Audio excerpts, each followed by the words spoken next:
Introduce yourself, like just really briefly, just say your, maybe name, age, temple where you grew up and things like that. Yeah, my name is Yuuki Hayashi. I'm currently 19 years old. I attended the Berkeley Otani Temple and I grew up in Berkeley, California. I am Zora Uyeda Hale. I use she, her pronouns. I was raised in Albany, California, and attended the Berkeley Buddhist Temple since third grade when my family joined. So now it's been a little bit over 10 years. And now I'm currently at UC Berkeley, so even closer to the Berkeley Buddhist Temple, majoring in society and environment in the Rausser College of Natural Resources. Hi everyone, it's a pleasure to be here. My name is Andrew Matayoshi. I'm a sophomore in college. I go to Sacramento Betsuin, and I'm from Sacramento. Great. Where are you attending right now, Andrew? University of California, Davis. I'm Maseba. I'm from the Sacramento Buddhist Temple, but I'm now at Berkeley, UC Berkeley specifically, and I've just started my freshman year.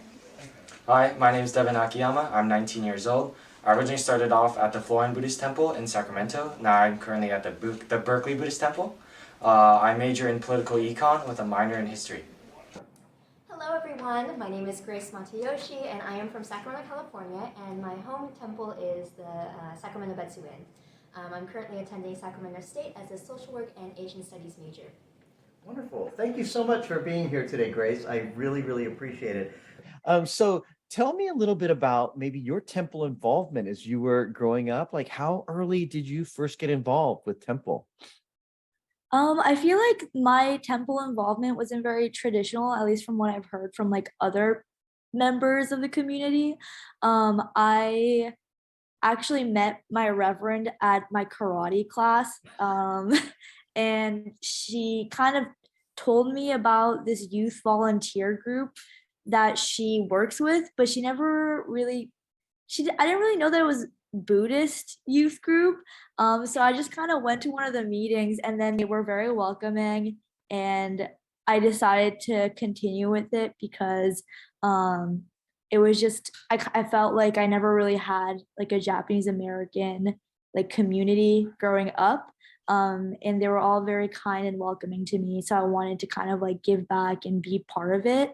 And then I took on like a few roles here and there, but I think I really cemented myself like in the community when I became like historian for Bay District.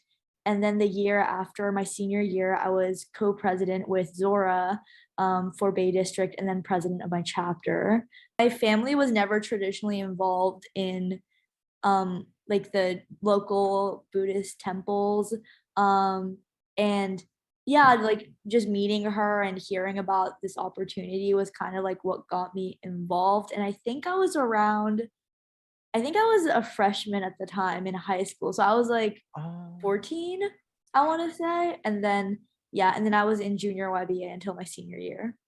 Tell me a little bit about what life was like at your temple as you grew up, your temple activities, stuff like that.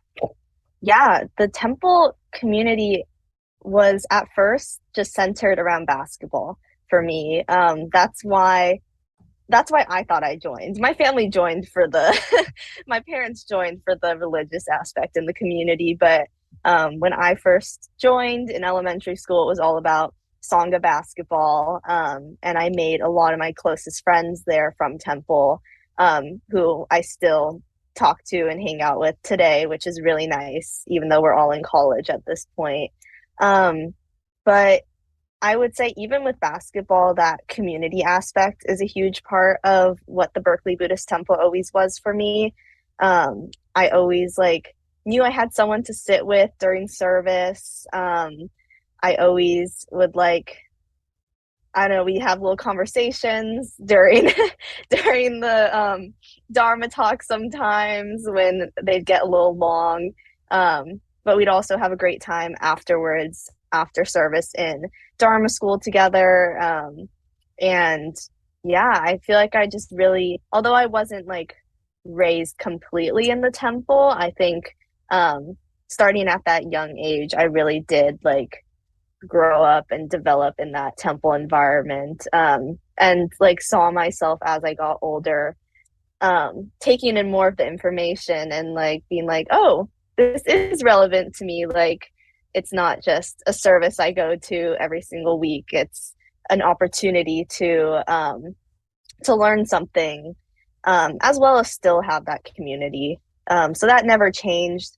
But as I became more involved with like junior YBA, and basketball kind of phased out as we all reached middle school and high school, then it became more about the religious aspects, and really taking more from service than just community. So tell me a little bit about what your experience was like growing up at you mentioned Sacramento Buddhist Church.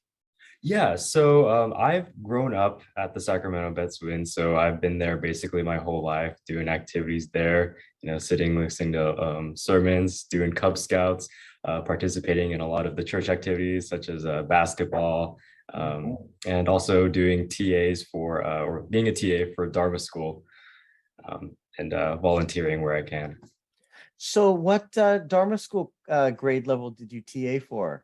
Yeah, so I TA'd for Dharma School 6th grade, and that was a super great experience. I love teaching Buddhism, especially to these young kids who are just now like getting really interested in learning more about Buddhism and not just sitting there because they have to.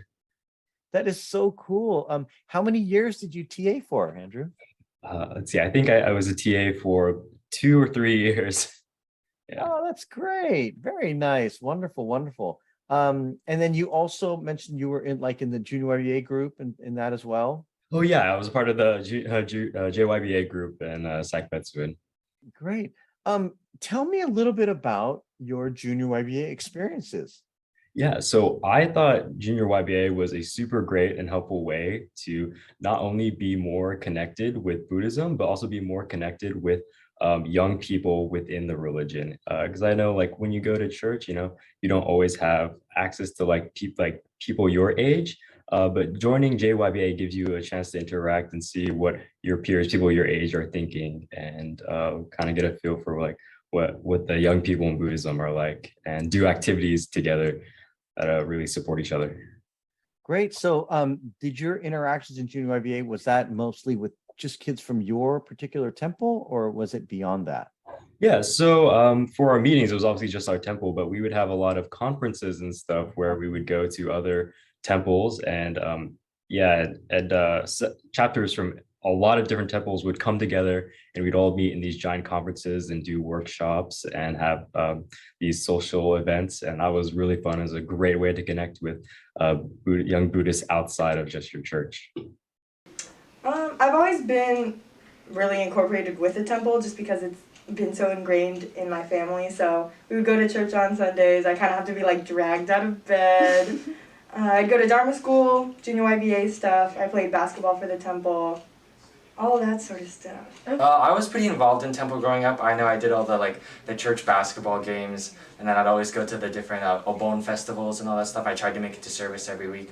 I will say I was definitely dedicated to showing up to church, although I don't know if I necessarily really did a lot of stuff outside of it, like practicing Buddhism on my own time. One thing I definitely like about Buddhism is its kind of role as like a lay religion, I'd say, definitely as a less dedicated one. Most other religions tend to enforce a lot of strict rules and different guidelines on people, which is fine.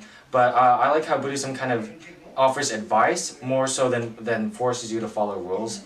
This kind of makes it a lot more personalized, where people can feel comfortable with how deeply or not deeply they want to follow Buddhism. And just simple things like not having to dress up to go to church on Sundays and all those kinds of things definitely made it more enjoyable for me to really practice Buddhism.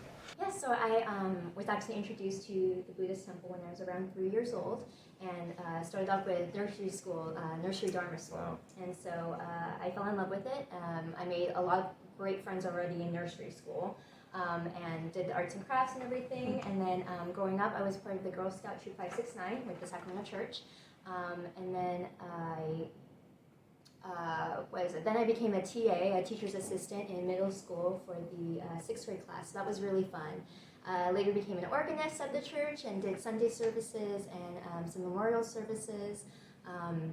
And then later on, I was able to join the Junior YBA, and I was Junior YBA president. I attended the Young Buddhist International Cultural Study Exchange at the Buddhist Churches of America. I attended the Buddhist Youth Retreat as the first Buddhist Youth Retreat. And then I also did, I volunteered with the church often, did all the different events that happened at the church, so Bon, Bazaar, and those were always really fun. And then one of the more important aspects I did at the church was, or in partnership with the Buddhist church, is a musical called Peace on Your Wings. And in partnership with the church, we were able to basically produce an entire musical in Sacramento, and we had 4 sold-out performances. So that was really special. So you mentioned this project, Peace on Your Wings. Was this a local production company, or tell us a little bit more about what that was? Yes, so Peace on Your Wings is a musical about, based on the story of Sadako and the Thousand Paper Cranes. And this musical was first created by a theater arts group called Ohana Arts, and they are located in Hawaii, in Oahu. And so they brought this musical initially to San Francisco and San Jose, where I did travel to Palo Alto, and we rehearsed at the Palo Alto Buddhist Temple. And there I met a lot of other Asian American actors and children my age, and worked with Ohana Arts to put on this musical. So wait, you're telling me that while you lived in Sacramento, you rehearsed with this group when they were in Palo Alto? Correct.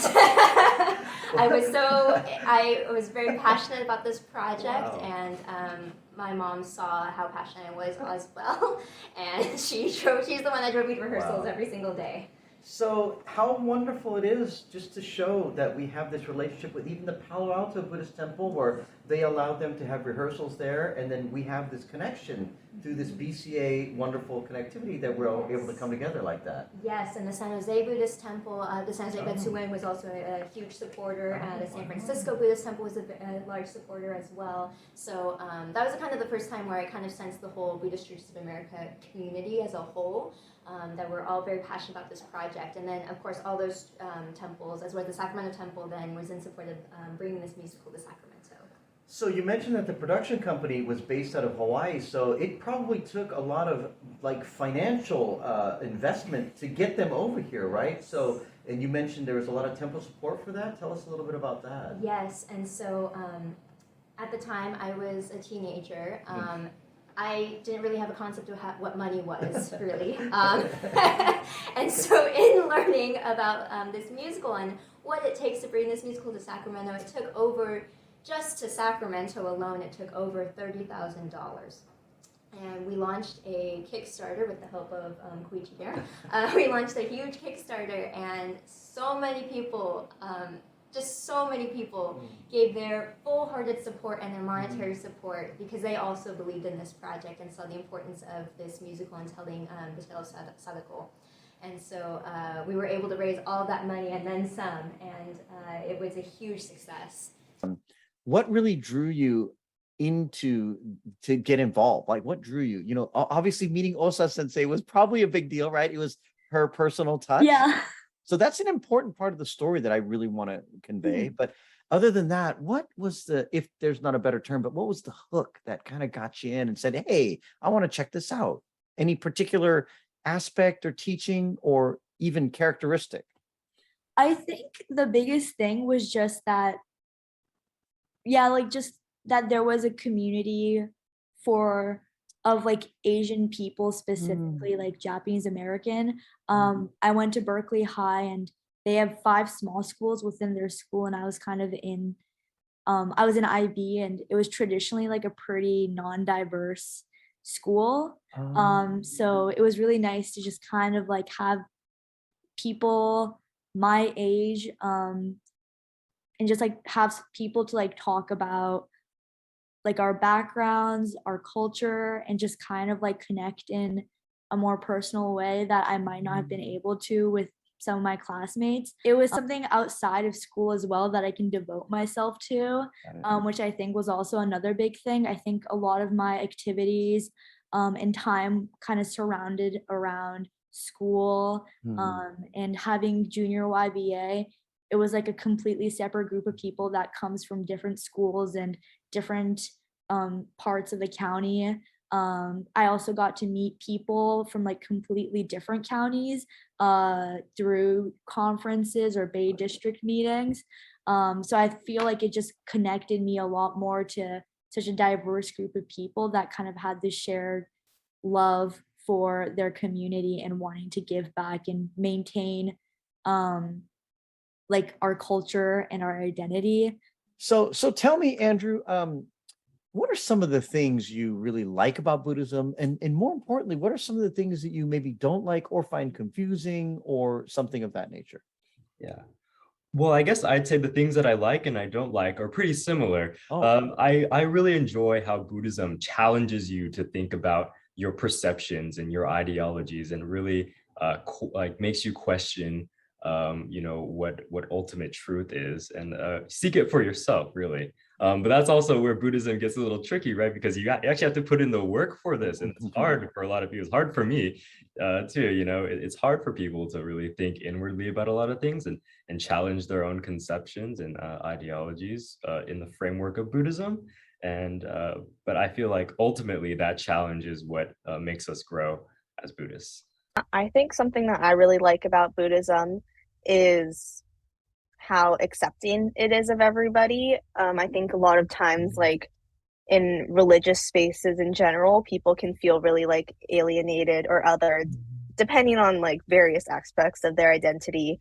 But I think for like my entire family, there's never been a point where we felt like super othered in the teachings or in the physical space of like the Hondo and the temple community, which I think is just rare to find in any community that you go into.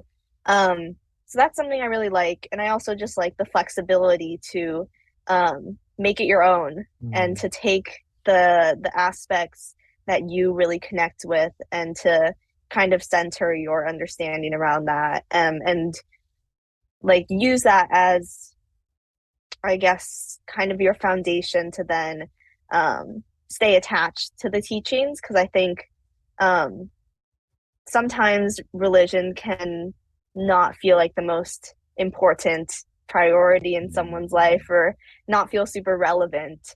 But I think with Buddhism, it applies to every stage of your life, even if you're from when you're like a little kid to when you're in like your 80s. So I think that's a really cool part of Buddhism, that it never stops being relevant or important. And you can kind of think about it forever if you want to too, because it's so open. Because it's so open, sometimes it's hard to remember to actually incorporate these aspects into your life, because they're not easy to remember. It's not easy to remember to have gratitude or to remember those that like contribute to everything that you do, the people behind the scenes, like what made it possible for me to be here doing this. That's hard to think about, I think. It's hard to let go of your ego. It's hard to not fall into greed or anger or ignorance. So I think it's sometimes hard to remind yourself, because there isn't this like set in stone rule, or there's no like yeah, there's no one phrase that's like, oh yes, like these are the things that I definitely like should keep in mind, or I definitely should not do. Of course, we have like the Eightfold Path, we have the Four Noble Truths, but even that it's open. It's like life is suffering. Okay, what do we do with that information? How do we actually connect that to our daily lives? Like, what does that mean for us? The actions that we should take in our daily lives to remember that. So I think that is something that's challenging, because it can be a little frustrating, because you feel like, I've learned this, but why can't I like actually put it into action in my life? Like, why do I feel like I'm still not feeling grateful or feeling like as selfless as I want to be? So yeah, I think that's a challenging part, but I think it's also in some ways kind of a nice part, because it opens it up for like limitless growth and potential throughout your life. One of the aspects I really love about Buddhism is the idea of gratitude, which I think is a universal idea, but it's something that we often don't think about, and we go about daily lives not really actively thinking about it. But I think in Buddhism, like thinking about gratitude, thinking about all the people in all your different life situations that help you or are a part of your life or have some input, really makes a difference. And that goes also into interdependence or interconnectedness as well. And so the idea that we're all connected and that we all affect each other in some way, positively, negatively, neutral, I think it's just a really important idea. So in your, experience with Buddhism and as you learned about it, growing up through your life, how much would you say Buddhism plays a role like in your personal life? How does it affect you? Yeah, it's not really something that I've thought about on a day-to-day basis because Buddhism has always just been a part of my life. I grew up in the church, so Buddhism has kind of steeped itself into my life. And Buddhism is a large part of Japanese culture. So most of the people I interact with culturally also have a Buddhist background. And so it makes it really, really natural just to have that kind of those Buddhist ideologies ingrained into you. And I feel like it's been a really good model for my life so far. So if I'm hearing you, Andrew, it's interesting. It's kind of a subtle thing, huh? It just weaves into part of your life, huh? It's not this out there kind of thing, huh? Yeah, it's like you don't even realize it until you really sit down and think about how your life is different from other people's. That's really cool. I think that's almost a more effective way, huh? It's not like something you have to put a badge on, it just becomes a part of you and you just go about your everyday life, huh? Buddhism has always been like a core part of my life. It's always been something I can come back to. It's like a stability in my life in a way, just because it was something that had ties with my friends and my family and like my life in general. So like as a kid, you're sort of not forced to go to church, but it's not something that you choose to do. You just go because your family goes, and it's nice to be with people your age during Dharma school, and the messages are nice. But now that I'm a little bit older and I can actually like learn more about other religions, learn more about myself, what I want, how I perceive the world, I feel like I'm so glad that I grew up being Buddhist because it's something that I could definitely, like it fits with my life. I genuinely believe a lot of the teachings that we learn, and it's like I'm not forced to be a part of this anymore. I choose to be a Buddhist. Buddhism plays a really important role in my life. As a college student, I know it can be very stressful worrying about classes and clubs and all that stuff. And Buddhism kind of gives me an opportunity to take a break from it all and kind of relax and interconnect with my own community. I know one value that's really important to me in Buddhism is that of impermanence and that kind of things don't stay around. And so for me, it means to really take advantage of my college opportunity. I'm only going to be here for like 4 years. I really want to try and make as many friends as possible and really enjoy the campus environment. It has played a massive role in my life, whether I knew it or not, since I was little. The Buddhist church and the Sacramento Betsuin was my first idea of community and support, mentorship, leadership, and how to exist as I am today too. It has taught me just so much, and realizing now into my adulthood and in college, and just realizing just the amount of support and community from the church is just profound.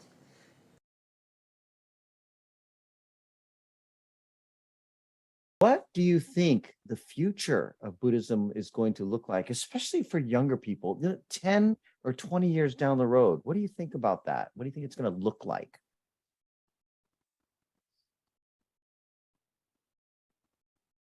I like even like during the time that I was part of junior YBA, like the 4 years that I was part of it and was active in it, I definitely saw like the overall community and commitment kind of like just kind of go down, like the number of people that are involved. And I think COVID had a major impact in that. Yeah. It's definitely hard to feel committed and to feel involved when all of your meetings are like virtual, and you don't, especially for people who just joined, like they don't really know who they're talking to. They don't really know what kind of lives these people lead, what they're like in person. so I definitely understand the difficulties that came with virtual, just like virtual meetings and just not being able to have the same kind of events that we were able to before, which made me very sad because it is I was active when before the pandemic hit, and it was very lively and very fun to be part of, and I'm sad that some of the members can't really experience that or wasn't able to experience that.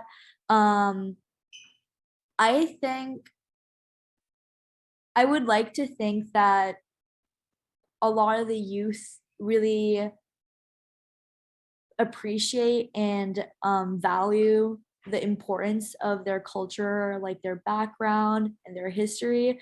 I think there was definitely a period in time, especially Japanese Americans, where we were forced to throw away our identity and to kind of like blend in and like be a true American, whatever that means. And I think during that time we lost a lot of community identity, but now I would like to think that people understand the weight and the value that their background, culture, and identity carries, and how it's a priceless thing, and the importance of community and fostering your beliefs and your childhood and just your life in general.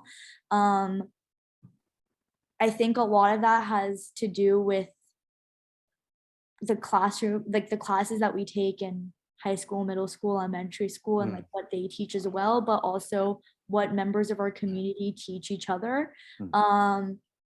So I would like to think that people will continue to be more involved as the pandemic, or like as we learn to incorporate more people into different activities, different discussions, to communicate like the importance of staying connected and to staying true to who you are and the history that comes with it. So yeah, I want to be optimistic and think that hopefully after the pandemic settles down a little bit more and we're able to meet in person, we're able to have more Sunday service, that the community will kind of start to strengthen again. And hopefully people like Reverend Osa will invite people like me who aren't traditionally from a Buddhist family to like join Sunday services and to be part of the community, because I think that's what we really need right now. I think the great thing about like our temples is that we don't really discriminate. We kind of welcome everyone, as long as you're interested and want to be part of it. And I think that's the beauty of it, and we should really harness that in order to strengthen our community and to spread our belief. And as we peer into the future, let's turn the pages and look 10 years, maybe even 20 years into the future. Where do you see Buddhism and its role, like in America specifically, not in the world, but maybe just in America here? I think just in the 10 years that I've been at the temple, I've seen things change. Like the temple community looks different. Some of the things that we do are different.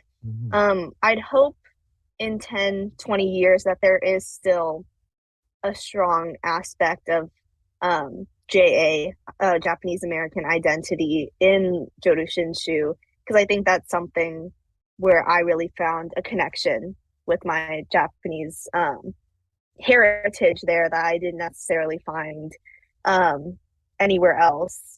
But I would also say that I would hope that it's also a welcoming space and continues to be welcoming to anyone who's wanting to explore Buddhism, because I think that's one of the changes I've seen in my temple community for sure. There's a lot of non-Japanese Americans, non-Japanese people coming into the temple looking for something.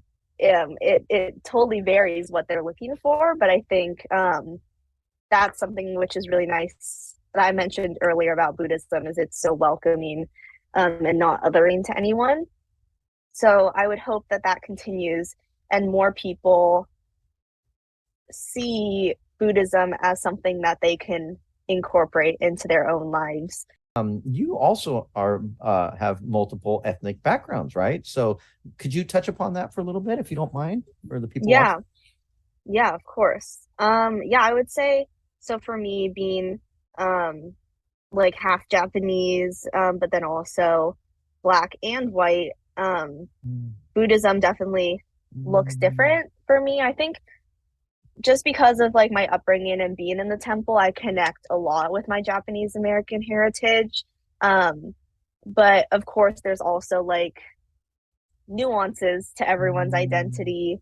And I think like seeing my dad, who is not Japanese Mm. um, American at all, really like find what Buddhism could also like give to him and what he could take from Buddhism was um, definitely interesting because I think for him he found, of course, like he listens to like the religious teachings, but there's also his like song of singers community, Yeah. and yeah, he's on like the board now, and he just I think he's found his own like community there too, and yeah, I think for everyone in my family, there's a certain part of temple that they really resonate with, and it's different for everyone. Like my mom being the superintendent, Mm. I would say I connected the most with junior YBA for sure. I really enjoyed my time there as president and just like Bay District participating in that too. Um, for my brother, I think he's still figuring it out, but he's like maybe we'll start helping with services and the tech area, helping lead the virtual like services. So yeah, I just think no matter where your identity lies, there's some part of some aspect of temple that can really hold space for you. And it's not like it's not something like super concrete either, or it doesn't have to be. It could just be like one aspect of the service that you really connect with. Mm. Mm. Like maybe you just enjoy quiet sitting, and that is like Mm. your time, and that really resonates with you. Or it could be like a larger role, like superintendent of the Dharma school or something that like Yeah. you found your niche within. If you had to look 10 or 20 years into the future, what do you think Buddhism is going to look like, especially with, the younger people? What do you think the world of Buddhism in America particularly would look like? Man, that's a really interesting question. Mostly because I haven't even lived that long. Like I don't even remember what 10 years ago was. So to look 10 years into the future is a big question for me, especially. But I'd say through my years of teaching Buddhism to these kids and watching them grow up and become high schoolers and having them kind of foster this love of Buddhism, I think is super great. And I hope that keeps going. I hope that like people my age keep teaching what they know to the younger generations. And it's been really, really hard through COVID, I'd say, like the COVID times where people weren't really attending church. Like once the kids, started not going to church on a regular basis, it's really hard to foster that deep appreciation of Buddhism and the deep appreciation of like going to church in general and being a part of that community. I feel like it kind of fell through a little bit during COVID, and that's no one's fault really. And I know we all did our best to try to keep the youth and keep even everyone connected to the Dharma, but it was just really hard. And I feel like I don't know how that's going to affect the young people in Buddhism into the future, but I hope they rediscover this love of Buddhism. And I hope that young people like, or young adults like me and older adults can help bring these young people back into the religion. I think, especially in America, the just popularity of religion in general, people saying that they are a religious person has been going down. Not necessarily with Buddhism, just with literally everything. Like all religion is going doop, which I'm honestly okay with. I think a lot of people see that and they get scared. People are losing their faith, their identity, their family, like tradition and stuff. But I think it just means a lot more people in the world are open to different ideas and they're not fully like, I am Buddhist and that's it and I will never look towards anything else. So a lot of people are open to different things. I still personally see myself as a Buddhist in 10, 20 years in the future. So if anything, I think Buddhism will be stronger in 10, 20 years because the people that care about it are the ones that are going to stay a part of temple. You know, right now there's a lot of people who do it for social reasons, do it because their family did it, do it because of sports or something, which is fine. We still have numbers, but I would rather have 10 people who are really devoted to Buddhism and actually care about listening and learning than 100 people who are like half listening and like being in a room full of people that they're friends with and appreciate it enough. But you know, I'd rather people be a lot more into it than anything. Yeah. I definitely hope that Buddhism would be growing in 10 to 20 years. I think definitely with the environment right now, with things like we're seeing a shift towards online working and online schooling, a lot more people are becoming more kind of personalized in their own environments. I think that Buddhism can really thrive in something like this situation because, like I said earlier, Buddhism is meant to be kind of a more lay and practice on your own kind of religion. And I think more people want this kind of advice in their livelihoods. With the youth in particular, we are seeing a decline in religious participation across the board. So not just Buddhism, it is with Christianity, Judaism, everything. And so this is not a unique case. However, because I believe that youth today and a lot of families today have a lot of other communities that they're a part of, whether that be sports, the arts, school. There's so and then also with social media, there's so many outside things and outside groups and outside communities that then you don't need a religious community to have that type of connection. And so I'm optimistic that Jodo Shinshu Buddhism will still exist 10 to 20 years from now, but I think it's going to change a lot. I don't know if it's still going to contain a lot of the Japanese Americanness of Jodo Shinshu Buddhism. However, I do think it will be hopefully it will be more accessible for people though to access and to look into in a way. If you could give the leaders of, temples, youth leaders in particular, if you could ask them for something that we could do to help make Buddhism more either engaging or accessible or just more interesting overall to younger people, what advice would you give us? What could we do to help continue to strengthen the youth involvement in Buddhism for the future? I think a big thing is probably because I remember during the pandemic when Zora and I were co-president, we were really working our best and brainstorming in order to make sure that everyone's still engaged and feel like a part of the community, even over virtual. And I think the biggest thing was just kind of it doesn't need to be a big thing, but just having small little get-togethers throughout the year. I remember we had a game night, a virtual game night, and a lot of people surprisingly came to that, and I think a lot of people really enjoyed it. I think the perks of going virtual, for us at least, is that I saw a lot more engagement and participation when it was Zoom than when it was in person, because at least with Junior YBA, the Bay District, people are everywhere. San Francisco, Berkeley, Palo Alto. It's kind of hard to find a central place that everyone can gather. And especially because they had those 2 years where everything was online, they don't really feel connected to their members. I feel like it's a little bit hard to incentivize them to come somewhere that might be a little far away and out of their way. But having just Zoom discussions, game nights, activities, kind of making it almost easy and they don't have why not type of thing, by having it over Zoom, I think can be a good way to start. And I think also like I personally like really appreciate like when people sent like I think there was like I forgot who it was, but like a former community member, they produced like a zine or helped produce a zine for Buddhism, like a little magazine.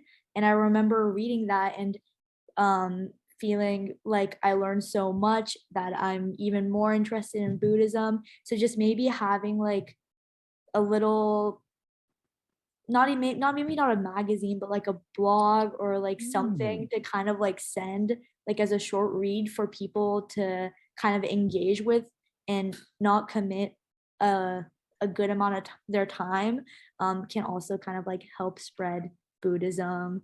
And yeah, I Maybe think maybe just, like a little publication just on what people are yeah, doing kind of thing. Is that what you yeah, mean? like I remember during when like for Junior YBA Bay District, like what we did was like we made like little videos to kind of like help with mental health and connected that with Buddhism. And then we sent it to like all of our community members for them to use. So we did like breathing exercises, like tips or like easy exercises to do to improve your mental health. And we connected that to like Buddhist beliefs.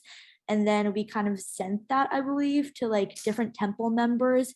So just kind of having like these resources that people can like easily access and not commit a lot of time to maybe can be an easy way to engage your audience and hopefully like spark some interest. And then I think other than that, it's just kind of like discussion on like the value of Buddhism and your belief um, to your identity, and just hearing other people's perspectives is something that my temple at least always appreciated. So having things like that, like open discussions, can also be a good way to engage and hear all perspectives, I think.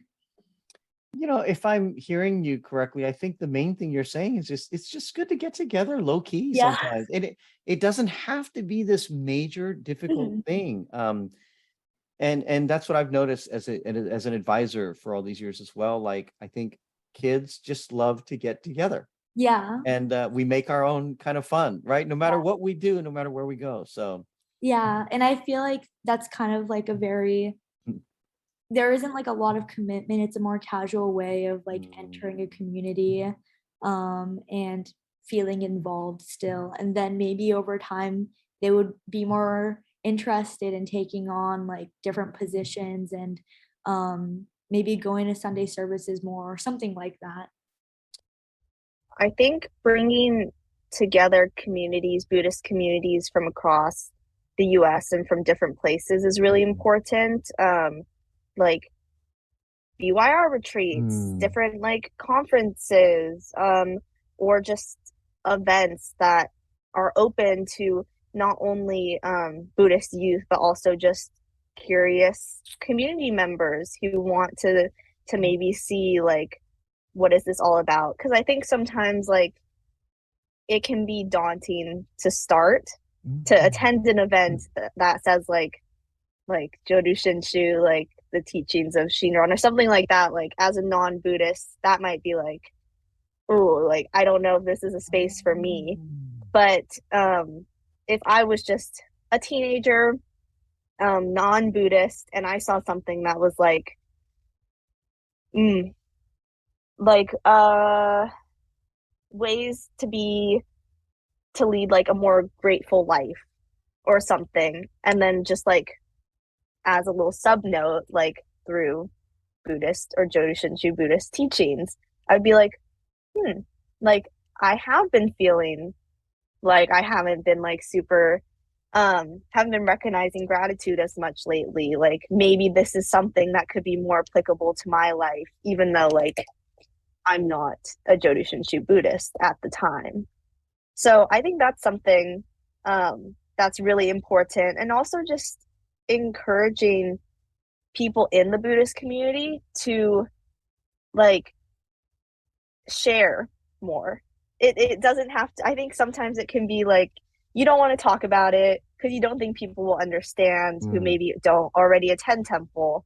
But I think by keeping those conversations just within the Buddhist circle, that does kind of hinder growth outwards because people are just curious. I think there's lots of people that are just curious but don't know where to start.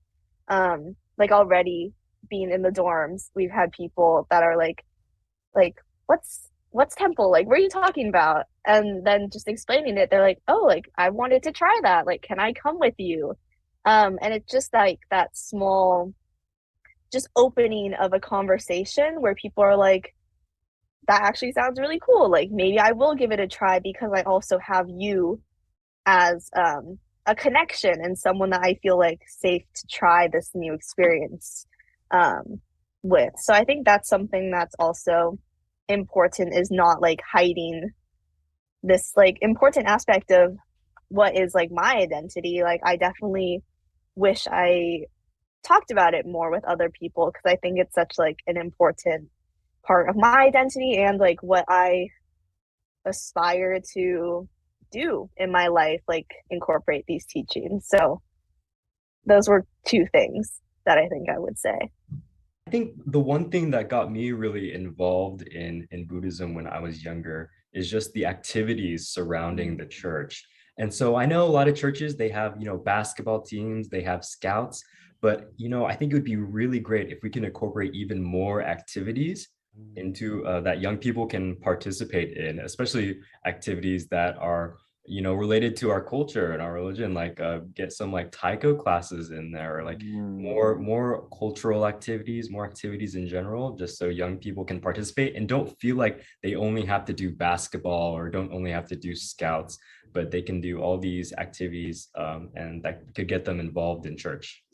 I mean, I feel like personally, I just had the incredible opportunities, and I've been so lucky and grateful to have these amazing reverends in my life, and especially the sixth grade teacher who really helped kickstart my journey into like learning more about Buddhism.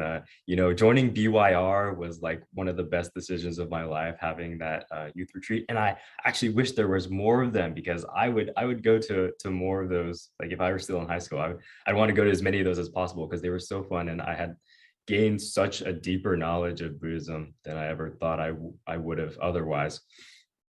And I've just been fortunate to be able to talk to reverends and a lot of my peers, being connected with my peers. I know a lot of Buddhists, especially from smaller churches, don't really get that same opportunity. And so, having more, I think, outreach between churches too, and having more programs to get more churches and chapters involved in it would be an excellent thing for reaching more youth.